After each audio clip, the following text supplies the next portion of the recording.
एक ex army soldier जो अपनी गर्लफ्रेंड के साथ जंगल में कैंपिंग कर रहा था, तभी उन्हें कुछ अजीब सी आवाज आती है। वो सोल्जर उस आवाज के पीछे पीछे जंगल में जाता है। तभी कोई अजीब सा जानवर उसकी गर्लफ्रेंड को उठा के ले जाता है।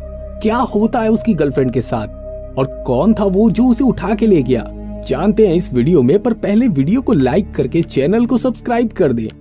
तो कहानी की शुरुआत में हमें टाइलर और उसकी गर्लफ्रेंड नतालिया को दिखाया जाता है। ये दोनों इस जंगल में कैंपिंग के लिए आए थे और जब इन्हें सेफ और अच्छी जगह मिल जाती है तो ये वहाँ पर अपना टेंट लगा लेते हैं। उसके बाद ये लोग जंगल में जाते हैं जहाँ उन्हें एक झरना दिखाई देता है।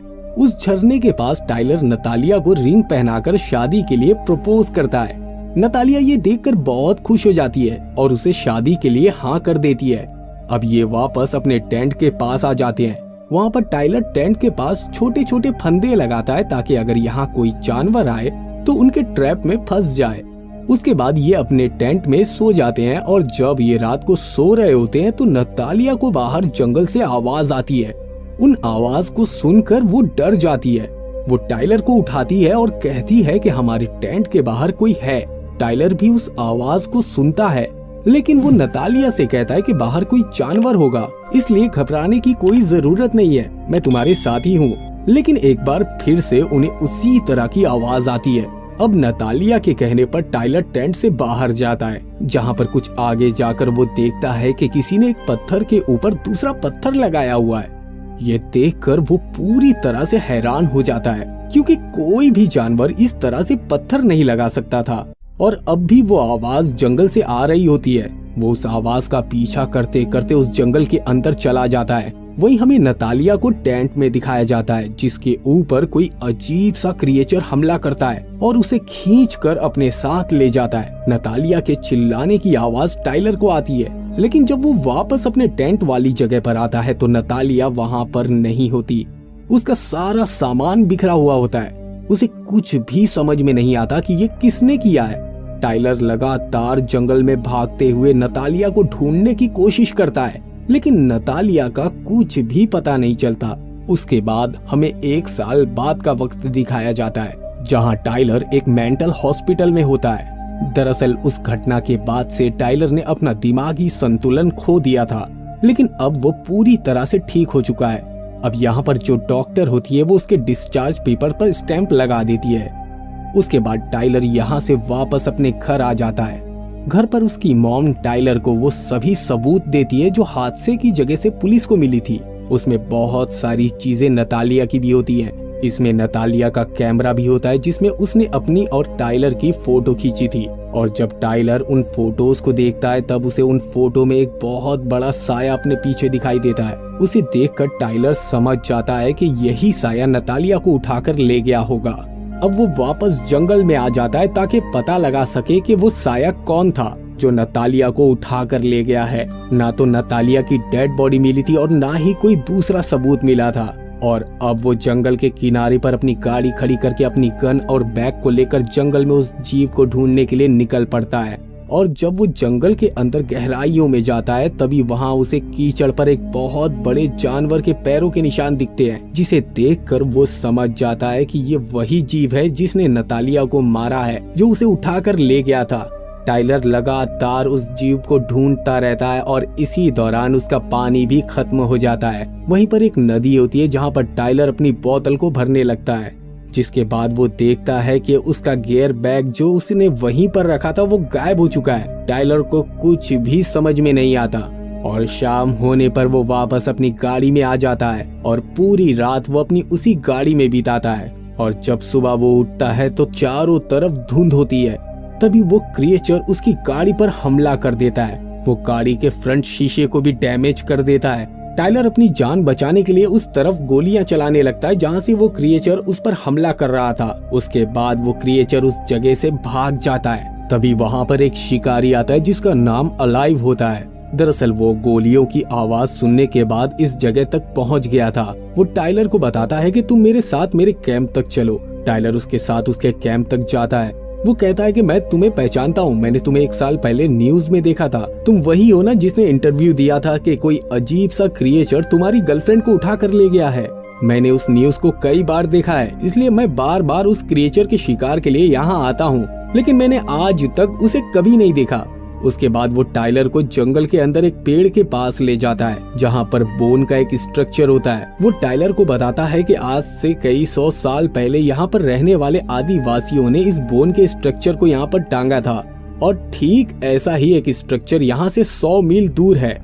इसका मतलब ये कि ये 100 मील का दायरा पूरी तरह से खतरों से भरा हुआ है। उन आदिवासियों का मानना था कि इस 100 मील के दायरे के अंदर एक क्रिएचर रहता है जिसे वो लोग बिग मैन कहा करते थे और वो इंसानों के साथ बिल्कुल भी फ्रेंडली नहीं है।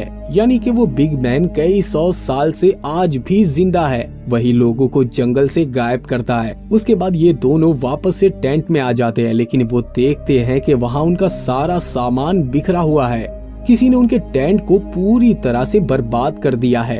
वो समझ जाते हैं कि ये बिग मैन का काम है और तभी उन्हें बिग मैन की आवाज आती है।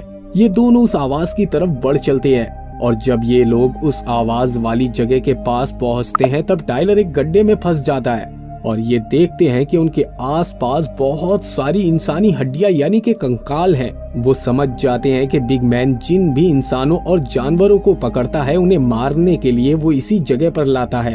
अलाइव टाइलर की मदद करना चाहता था, तभी पेड़ से कोई एक बड़ा सा पत्थर मारता है जिससे उसका पैर टूट जाता है। टाइलर ये देखकर पेड़ की तरफ गोलियां चलाता है और अलाइव को कंधे पर उठाकर उस जगह से किसी सेफ जगह के लिए चला जाता है। वो अलाइव को एक पेड़ के नीचे लिटाता है। वो जानता है कि उसकी पैर की हड्डी टूट गई है और उसे फर्स्ट एड देना बहुत जरूरी है, लेकिन उसके पास मेडिकल की कोई भी किट नहीं होती।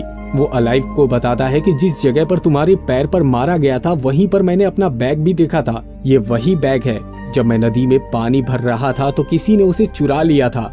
अब मुझे उस बैग को लाना होगा क्योंकि उसमें मेडिकल का सामान है। टाइलर एक बार फिर से उस जगह पहुंच जाता है जहां अभी अभी बिग मैन ने उनके ऊपर हमला किया था, लेकिन बिग मैन अब इस जगह पर नहीं होता। वो यहाँ से जा चुका था। टाइलर को अपना बैग भी मिल जाता है, साथ ही में उसे एक रिंग भी मिलती है और ये वही रिंग होती है जिसे आज से 1 साल पहले उसने नतालिया को शादी के लिए प्रपोज करने के लिए दी थी। उस रिंग को देखकर उसके अंदर गुस्सा और दर्द दोनों भर जाते हैं। वो फैसला करता है कि वो बिग मैन को किसी भी कीमत पर मार डालेगा। वो वापस से अलाइव के पास आकर उसके पैर की मरहम पट्टी करके उसे सहारा देकर उसे धीरे धीरे बिग मैन के इलाके से दूर ले जाता है। ये दोनों के दोनों नदी के किनारे रुकते हैं और अब रात हो जाती है। बिग मैन उनके ऊपर हमला ना करे इसलिए ये चारों तरफ आग जला देते हैं, लेकिन बिग मैन एक बार फिर से उन पर हमला करने के लिए यहाँ पर आ जाता है। अलाइव टॉर्च जलाता है और टाइलर उस तरफ गोलियां चलाता है, इसलिए बिग मैन वहाँ से चला जाता है और अब सुबह हो जाती है। लेकिन ये दोनों यहाँ पर फंस चुके थे। अलाइव के पैर की हड्डी टूटी हुई थी, इसलिए वो इस जगह से नहीं जा सकता था, इसलिए इन्हें कुछ दिन यहीं पर रुकना होगा। अब इनके पास खाने पीने का सामान भी नहीं होता, इसलिए टाइलर नदी में मछलियां पकड़ता है और अब उनकी मुसीबत और भी ज्यादा बढ़ जाती है क्योंकि अब बर्फ पड़ना शुरू हो गई थी। अलाइव को पता है कि टाइलर उसकी वजह से जंगल में फंस चुका है, इसलिए वो टाइलर से कहता है कि तुम यहाँ से निकल जाओ, मैं यहाँ पर ठीक हूँ। लेकिन टाइलर जाने से मना कर देता है और कहता है कि मैं तुम्हें यहाँ अकेला छोड़कर कभी नहीं जाऊंगा। अब रात हो जाती है। अलाइव कहता है कि आज मैं पहरा दूंगा, तुम सो जाओ। और जब वो रात को सो जाता है तब अलाइव चुपके से वहाँ से निकल जाता है ताकि टाइलर इस जंगल से सुरक्षित निकल जाए। और अगली सुबह जब टाइलर की आंख खुलती है तो वो देखता है कि अलाइव आसपास नहीं है। वो जंगल में उसे ढूंढना शुरू कर देता है और तभी उसे अलाइव की चीख सुनाई देती है। वो उस आवाज की तरफ भागता हुआ जाता है और देखता है कि बिग मैन ने अलाइव को मार दिया है। अब बिग मैन उसे भी देख लेता है, इसलिए वो उस पर हमला करके उसे जख्मी कर देता है। पर तभी टाइलर अपनी गन निकालकर उस पर गोलियां चलाता है। गोलियों के डर से बिग मैन एक बार फिर से यहाँ से भाग जाता है और अब टाइलर फैसला करता है कि वो बिग मैन को किसी भी कीमत पर जिंदा नहीं छोड़ेगा, इसलिए वो बहुत सारे हथियार तैयार करता है और उस जगह पर पहुंच जाता है जहां अलाइव की गाड़ी होती है। वो गाड़ी के आसपास बिग मैन को मारने के लिए ट्रैप बिछा देता है। एक लकड़ी को गाड़ी के हॉर्न में फंसा देता है जिससे लगातार गाड़ी का हॉर्न बजना शुरू हो जाता है। बिग मैन हॉर्न की आवाज को सुनकर उस जगह पर आ जाता है। वो उस जगह पर नहीं जाता जहाँ पर ट्रैप बिछाया गया था।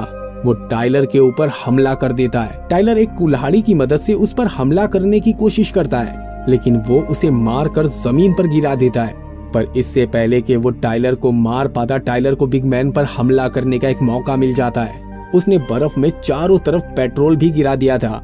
टाइलर उस पेट्रोल पर गोली चलाता है जिससे वहां पर आग लग जाती है। साथ ही यहाँ पर एक सिलेंडर भी होता है, वो उस पर भी गोली चलाकर उसे ब्लास्ट कर देता है और अब बिग मैन वो बीस्ट जलना शुरू हो जाता है, जिसके बाद वो उसी जलती हुई हालत में जंगल की तरफ भागता है। वहीं हम जंगल के बीचों बीच सड़क पर एक गाड़ी को आते हुए देखते हैं और जो इस गाड़ी को चला रहा होता है उसकी नजर टाइलर पर पड़ती है, जो पूरी तरह से जख्मी होता है। इसलिए वो टाइलर को हॉस्पिटल ले आता है। उसकी आंखें खुलती हैं तो उसके सामने एक नर्स होती है। तभी यहाँ पर एक आदमी आता है जिसका नाम जैक्सन होता है, जो कि व्हील चेयर पर होता है। वो टाइलर से बस एक ही सवाल पूछता है, क्या तुमने उस बीस्ट यानी कि बिग मैन को मार दिया है? टाइलर कहता है कि मैंने उसे चाकू से मारा, गोलियां मारी और फाइनली मैंने उसे जला दिया। दरअसल जैक्सन को भी बिग मैन के बारे में पता होता है और उसे भी यकीन नहीं होता कि बिग मैन मारा गया। वो टाइलर को कहता है कि हम एक टीम है और मैं चाहता हूँ तुम भी इस टीम का हिस्सा बनो, ताकि एक बार फिर से हम जंगल में बिग मैन को मारने और उसे ढूंढने के लिए जाएं और ये कंफर्म करे कि वो सच में मारा गया। और इसी के साथ ये मूवी यहीं पर खत्म हो जाती है। अगर आपको हमारा ये वीडियो पसंद आए तो वीडियो को लाइक, चैनल को सब्सक्राइब और हाँ, बेल आइकन के बटन को दबाना ना भूलें।